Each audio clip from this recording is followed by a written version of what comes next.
தமிழக பாஜக தலைவர் தமிழிசை சவுந்தரராஜன் சென்னையில் செய்தியாளர்களை சந்தித்து வருகிறார். அதன் நேரலை தற்போது பார்க்கலாம். தொகுதியில் 2 திமுக அதிமுக 2 பேரும் பணப்பட்டுவாடா செய்திருக்கிறார்கள் என்றால் அவர்கள் வேட்பாளர்களாக இருப்பதற்கே தகுதியற்றவர்கள். அவர்களை சார்ந்த கட்சியினர் அவர்கள் வேட்பாளர்களை மாற்ற வேண்டும்.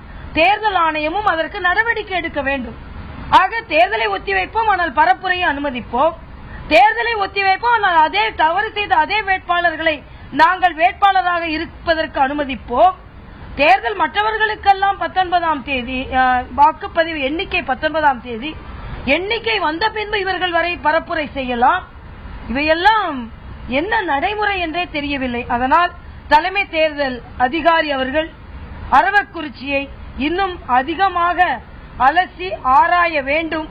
அது மட்டுமல்ல, அது ஒரு தனிப்பட்ட தொகுதியின் பிரச்சனை அல்ல, ஒட்டுமொத்த தமிழகத்தின் பிரச்சனை என்பதை புரிந்து கொள்ள வேண்டும்.